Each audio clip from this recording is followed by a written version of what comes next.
বাংলাদেশে জোর জল্পনা চলছে শেখ হাসিনা দেশে ফিরবেন পশ্চিমা কূটনীতিকদের প্রত্যক্ষ নজরদারিতে। একরকম বলতে গেলে তারেক রহমান সরকারের মনে কোনো অসৎ উদ্দেশ্য যদি থাকেও শেখ হাসিনা দেশে ফেরার পর তাকে নিয়ে কি করা হবে সেই বিষয়ে তো সেরকম কোনো অসৎ উদ্দেশ্য থাকলেও তার করার কিছু নেই। একই রকম আরেকটি জোর জল্পনা 2027 অক্টোবরের মধ্যে নতুন করে নির্বাচন হবে আওয়ামী লীগকে নিয়ে।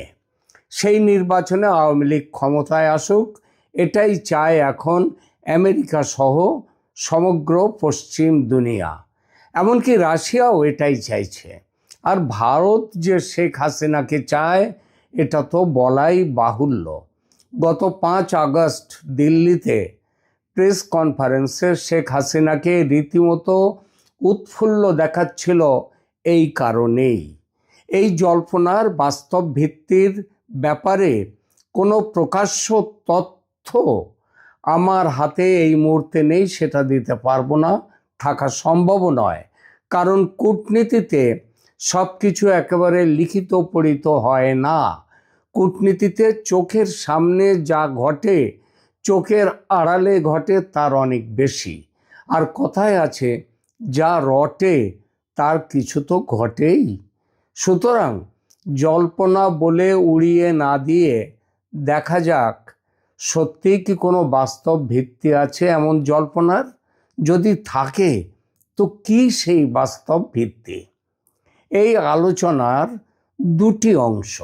এক, পৃথিবীর কোন কোন দেশ কেন হাসিনাকে ফেরাতে চাইছে, এবং দ্বিতীয় অংশ, বাংলাদেশের সাধারণ মানুষ যে জল্পনা করছে তারাও কি চায় হাসিনা দেশে ফিরুন, তিনি ক্ষমতায় আসুন। কেন চায়?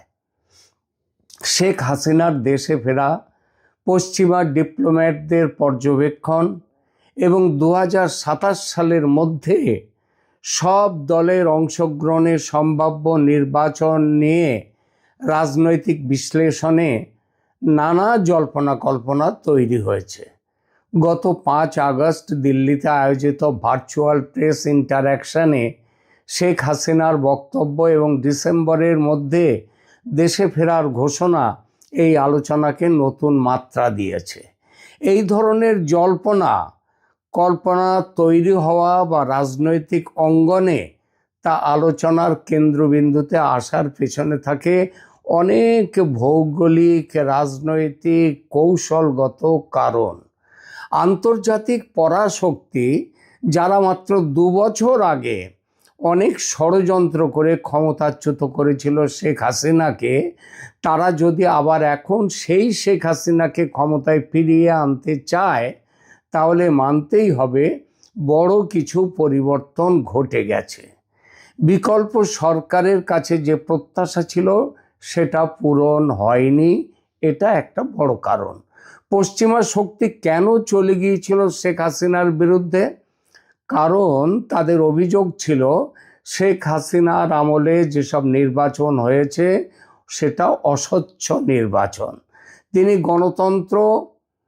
গণতন্ত্রের অপব্যবহার করে ক্ষমতা আঁকড়ে রেখেছেন, এই ছিল অভিযোগ। তার দেশে আইনের শাসন নেই, হাসিনা আমেরিকার কথা মতো চলেন না, তিনি মার্কিন তথা পশ্চিমা স্বার্থের অনুকূল নন। সুতরাং যে মেটিকুলাস ডিজাইনের কথা স্বয়ং বলেছেন ইউনূস, সেই ডিজাইন পশ্চিমের পরাশক্তিরা মিলেমিশে কার্যকর করেছিল বাংলাদেশে, এটা অনেকেরই দৃঢ় বিশ্বাস।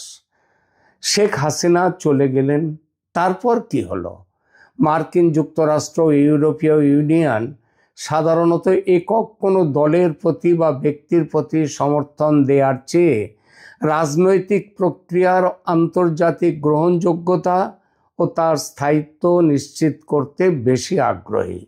যে কোনো নির্বাচন যদি দেশের অন্যতম বড় রাজনৈতিক দলকে সম্পূর্ণ বাইরে রেখে অনুষ্ঠিত হয়, যেটা তারা বলেন 2024 এবং তার আগের নির্বাচনেও বিএনপিকে বাইরে রেখে